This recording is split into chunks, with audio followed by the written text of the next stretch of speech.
Welcome to another Founder Wisdom podcast. We have Melinda Wittstock with us. She's the CEO and founder at Podopolo. She's a podcaster. She's an entrepreneur. So we're going to talk about a bunch of fascinating topics today, including AI, blockchain, podcasting, social media, and what is it to be a tech founder and a woman entrepreneur. This pod is brought to you by podpire.com. That's my podcasting company. If you want to start and scale a podcast, go to podpire.com. Mel, welcome to the pod. Tell me a bit more about yourself and your company. Oh my goodness. Okay. Well, I'm a serial entrepreneur. This is my fifth business at the intersection of media and technology. And I've always been innovating at the bleeding edge. So like way back, oh God, almost 15 years ago, I was playing around with what was then unsupervised machine learning and natural language processing and whatnot. And at the same time, I'm also an award-winning content creator and producer, a recovering journalist, a former TV host, created all this amazing content through my career as well. So I sort of uniquely operate at this intersection of great content and great technology and fusing them. So that gives you a context of how I could come to found a company like Podopolo, which is an AI-powered podcast platform. On one hand, it's a listening app with more than 6 million podcasts in all languages and genres and audio and video, but with a twist because we use AI to really revolutionize the discovery of podcasts. So think of it like a matchmaking tool, connecting the right fans to the right podcasts at the right time for them around shared interest. And this is important because a lot of people struggle to find the right podcast for them. And a lot of podcasters really also struggle to grow and engage their audiences, let alone make money from podcasting. So that's something else that we also solve with the way that we apply AI, and also coming soon, how we leverage blockchain to really reward and engage audiences, really get very rich audience analytics, and also make sure that podcasters are making money from podcasting. So you said recovering journalist. What does that mean? Why are you recovering? Why am I recovering? It's just kind of a joke. I mean, I started out life at 22. I was a business correspondent for the Times of London, and I went on to become their media correspondent, writing about everything like this new thing called the internet, and such, interviewing people like Steve Jobs, Ted Turner, Richard Branson, and I was the type of journalist that always wanted to understand and learn from the people that I was interviewing, not just report. And I also always want to know where the story was going next. And I was always very entrepreneurial, regardless. A lot of my stories ended up, changing the game, moving the stock market, that kind of thing. And I got interviewed on television quite a lot about my stories. And I got recruited into being a television news anchor. First, though, I created Financial Times Television for the Financial Times newspaper for CNBC in Europe and Asia. And I went on from there to anchor for the BBC, where I also created a show there and grew that audience to a 20 million audience in about 6 months.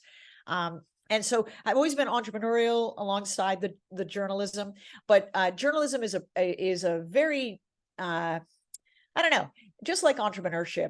It's really tough, especially if you're the type of person who really cares about getting to truth. Do you know what I mean? And speaking truth to power. And that's the kind of journalist I was. So still recovering. Seems that people are journalists nowadays. Well, a good part have lost that and are just about the views and the money. We're seeing a Yeah. bunch of journalists, falsely report on stuff or report with a bias. Some of them get to write books and turn away from the truth, or at least they just pick up they pick up true facts, but they just aggregate the negative about someone and they make a book out of it. What do you have to say about that? Yeah, I think it's really unfortunate because in a healthy democracy, we need a really healthy news media. And I think the economic pressures are too much for many journalists who, if they want to be employed, they kind of have to go along. There's a long history to this, and this is my old media correspondent, media expertise speaking here. But, when you started to get rid of deregulation, or where you started to deregulate this industry and get rid of things like in the late 80s, the fairness doctrine, which used to bind journalists in at least being fair, not just both sidesism, but actually like something resembling looking for truth. And the media business always printed a lot of money. And it used to be like a lot of private companies, and then they were on the stock market, and then they started to have the pressures of that kind of short-term quarterly earnings. And then new technologies came along that made it possible to understand the performance of a story. So the incentives completely changed. It used to be about, holding power to account or making sure that the community had the truth they needed to be able to make informed decisions, like basically that.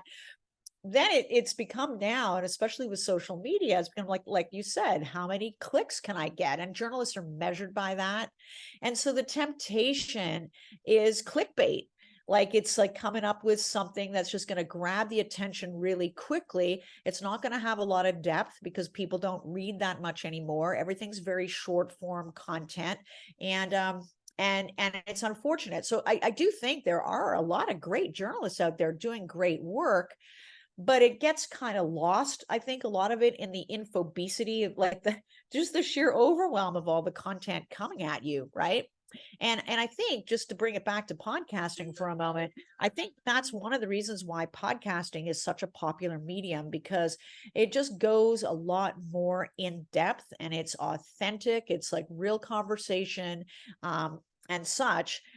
We still have the problem of the filter bubble. Like you listen to what you want to listen to fulfill your preconceived beliefs, right? Like there's that, but at least it's more in depth, rather than that just fleeting kind of clickbait, such. But yeah, I've really seen how the media has really changed over time, and you see a lot of local newspapers closing. You see a lot of things where people just don't have the information that they need to be able to make informed decisions,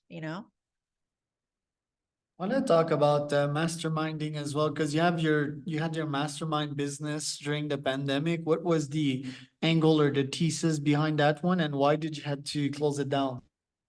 Oh, yeah. So no, it wasn't really a mastermind business. To be fair, I have a podcast, Wings of Inspired Business. It's about female entrepreneurship. And in the course of launching my own podcast and growing that audience, there was a certain point where I had something like 5 side hustles just to make my podcast profitable. And this was sort of the genesis of the idea for Podopolo, because it was such a structural problem. I mean, the fact that to make a podcast work, that I had to create all these different side hustles to like literally justify doing the podcast from an economic standpoint. Like I had like, things like a membership group with all this content. I had like online summits. I did have a couple of retreats for successful female entrepreneurs, and the pandemic hit and I stopped doing those retreats. And by the time the pandemic came around, I was already building Podopolo. So it wouldn't be fair to call it an actual mastermind business. It was really more like a pay it forward. I want to bring really cool women together to do something really big and help women succeed in entrepreneurship. That's really it. And why are you so bullish on podcasting? Just like I said, I think well, first of all, it's the fastest growing media of all time. I think people crave authenticity. The human voice is very, very powerful.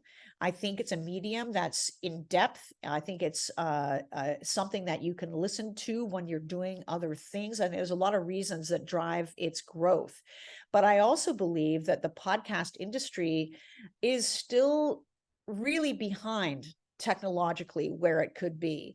And as an innovator in AI and in blockchain, and also someone who's determined to really democratize the space so that the 98% of podcasters who don't qualify for advertising, for instance, can, or that creators can actually make a fair due for the great content they're producing. So I see that there's a lot of room and headroom to really bring the industry kind of very much into the future, with those technologies, while maintaining that authenticity and assuring that people are not getting empty information calories, that they're actually really benefiting from the podcast, able to take what they're learning on a podcast and put that into action in their daily lives, and for creators to actually make money. So I'm bullish on the industry, but I'm bullish on us because I think we have a solution that's really very innovative, and will make a really big difference for many, many, many, many, many tens of thousands of people's lives. Right. Yeah, podcasting is just amazing. You grow neurons while speaking to someone, you connect with them, you hopefully provide even some form of therapy for them, because founders, it's quite lonely up there. They don't often get to speak to other human beings. You grow your network, you get exposure because they will send a podcast to their network. It's pretty much win-win all over the place. Now, when it comes to monetizing, for example, me, I have a backend on this podcast. I have a bunch of startups. So I pitch people that come on my pod if they need my own services. What are other ways that we can monetize our podcasts? Yeah, I think there are a lot of really creative ways. I'm going to talk about advertising for a moment because that's the thing that 98% of podcasters are locked out of. Why? Because they don't have 10,000 downloads or more an episode. That's less than 2% of the entire worldwide podcasting market makes money from advertising. And the reason for that, and it's really important to understand this, is that advertisers have always approached podcasting as if it was something like radio or television, in other words, broadcasting, where you needed a lot of numbers. Why do you need a lot of numbers? Because you don't know anything about who's listening. And so the big missing piece of this puzzle was lack of data. And we do have the data. It's just that, Apple and Spotify and such, they keep that to themselves. The social media companies keep that to themselves. It's not really shared with the podcaster. And armed with deep insights into not only demographics and location and things like that, but actually what interests people and behavioral insights and such, means that a podcaster, even with a small audience, if that small podcaster, say, has 1,000 people listening to an episode, doesn't qualify for advertising, but could say to an advertiser, look, this is exactly what's going on in my podcast and what I'm talking about moment by moment. And these are exactly the people who are listening. That advertiser would be assured that they have an absolute predictive targeting of people that are pre-qualified for the ad, right? Completely changes the game. A lot of people think that this is going on right now. It is not. I will say it is really not. It's really a blunt instrument that could become a very fine-tuned one. And you know what? It's better for the podcaster as well, because if you're serving ads that are actually relevant to your audience, you're serving your audience rather than interrupting them with something that's irrelevant to them, which is also happens a lot on podcast advertising. So that's one way, and that's one way where we're really changing the game. The other way is through blockchain. And through different ways in which fans can be engaged and win rewards for listening to podcasts, where it's all documented on the chain. It can tie in with a lot of different, rewards and whatnot, where fans are being rewarded, but you're also being rewarded.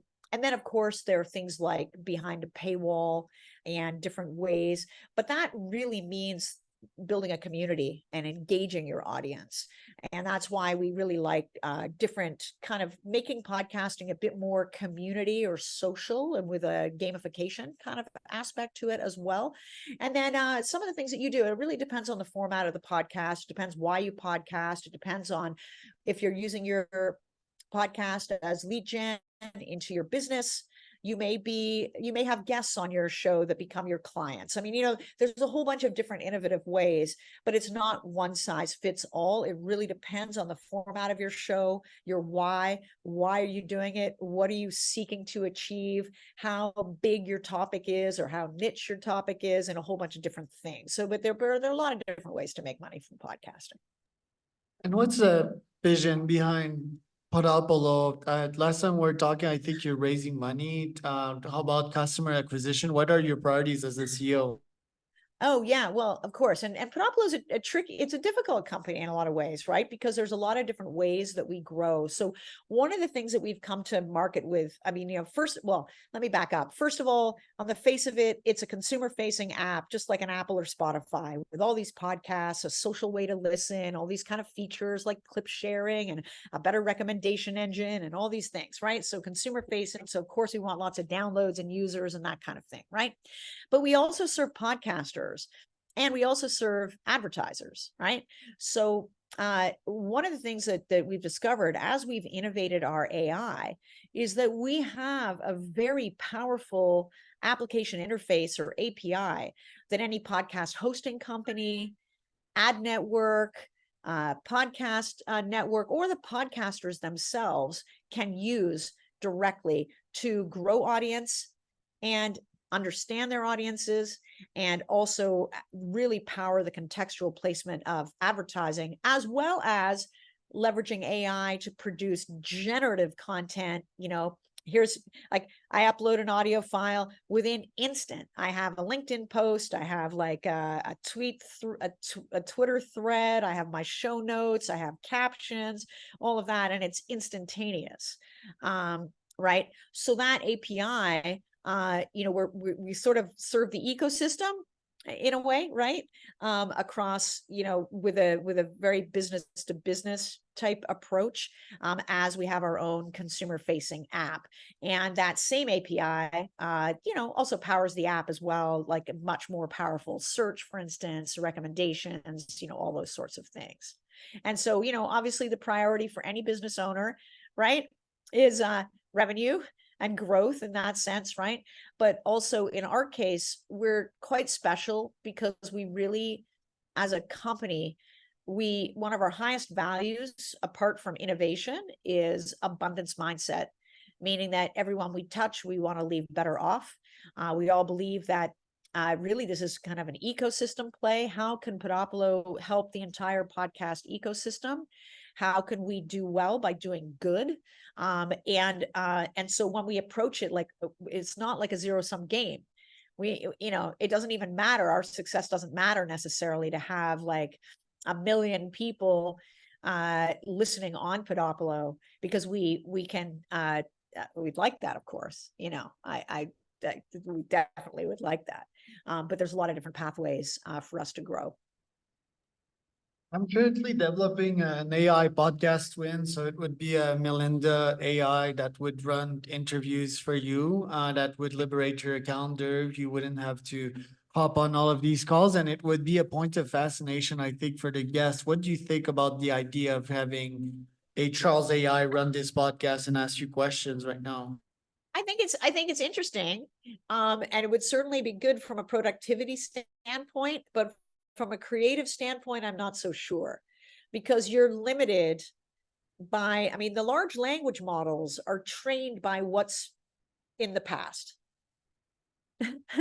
they're right, and they're limited by what we've known to date. Okay, and depending on which large language model you're using, there are a lot of biases in that model, and so the risk is that it's really boring.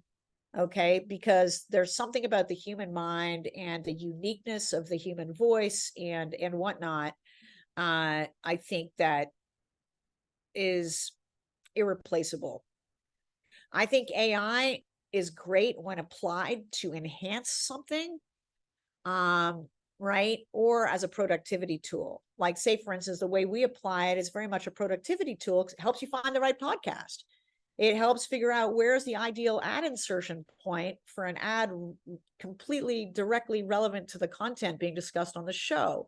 Or like, here's a LinkedIn post from your transcript, right? Or here are the best pull quotes or captions. But as a creative tool, I don't believe AI is at the point yet where it can replace a human. We're not at Gen AI yet, we're not at AGI. Couple of comments on that. Like, I think that first, for the spiciness of it, we could turn the knob and I could tell my AGI to, or my AI to be super creative or controversial. That would make it fun. Second, I think, well, arguably, we can't create nothing from the past knowledge, but we can merge ideas and make baby ideas, and that's considered as innovation nowadays. Or Sure, again, yeah, I agree with that. I think it's true. I think I'm fascinated by the ethics around this as well, because how transparent will it be to somebody, especially as this gets more and more sophisticated? Like, is it real? Is it not real? How do we know? How do oh we yeah, we need to say that it's an AI. That's 100%. Like that would be Yeah, unethical, right? yeah. And I thought for a moment you meant like how much info it will share about me. Well, me, I would just give the AI like full green light, just say anything you want, or maybe like restrain from some zone that might affect my private life. I don't want a stalker to come to my door. I don't want the AI to Right. tell my address or something. Right. But I think it would make for nice conversations, and I think it'd be really cool. I love the idea of experimenting with this, and I kind of like the way you're thinking about it in a way, because you could do several versions of the same podcast with the kind of AI gouge. Okay, like do this same thing from this base of content in a serious way, right? And like focus on facts and make sure you attribute everything, right? And then do another one that's really irreverent, do another one, right? Whatever. I think that's really quite interesting, because it gives people, actually, going back to what we were talking about journalism, that everybody as a journalist comes to, at varying degrees of levels of consciousness about this, comes to journalism with their own biases, because we all have our own bias. And so the most important thing is to be, because we all have it, so the most important thing is to be aware of it. And to be able to be transparent about it, like, I'm coming from this point of view. So AI in a way could help that here's this same story told, I don't know, like a thousand ways. Which one's right? Are they all right? Are they all wrong? I mean, how do we know, right? So it's intellectually interesting to me. Yeah, and I make errors on this podcast. Sometimes I say things that aren't true, like, so we could go conservative with the AI or tell the AI go a bit more risky, or even go check the news today. Go like take some risks, and I think the AI could also be smarter than I in some moments at some points of the day. Let's say that my energy is low. The AI could have an advantage on me. Like, let's say that I ate something for the supper and I'm low energy now because whatever biochemistry reaction is happening in my body. Well, that the AI could be higher energy and deliver a stronger performance than I'm. So the goal would be in a podcast context, like maybe the AI could interview tier 3 folks that usually are harder to interview because they don't have much pod experience, because there's not much info out there. I would tell my AI to spice it up and make it super interesting, make them comfortable and so forth. Maybe something that I don't have the patience to do today. And I would take the tier 1 and the tier 2 type of guests. Right. Yeah, that's interesting. I think it's true. I mean, it certainly does help us be more productive. I think it can really help with learning, like sifting information and getting to the point of things, being able to contextualize. Again, it comes down to what kind of data are you putting in there, and how are you training a model, and what are you asking it? And so the real ingenuity in a way will be the human creativity about how to use the tools, right?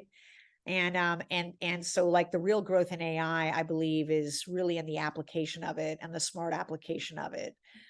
So I think it's really interesting. I will watch with interest what you come up with. Like, there's yeah, it'd be really, really very interesting. And I think Yeah, there's more and still more like a about it. product market fit, like issue. Some people they're like, yeah, why would I need that, or I'm against AI straight up. So like I'm still gathering feedback with that one. The number one problem is the cost of building that thing.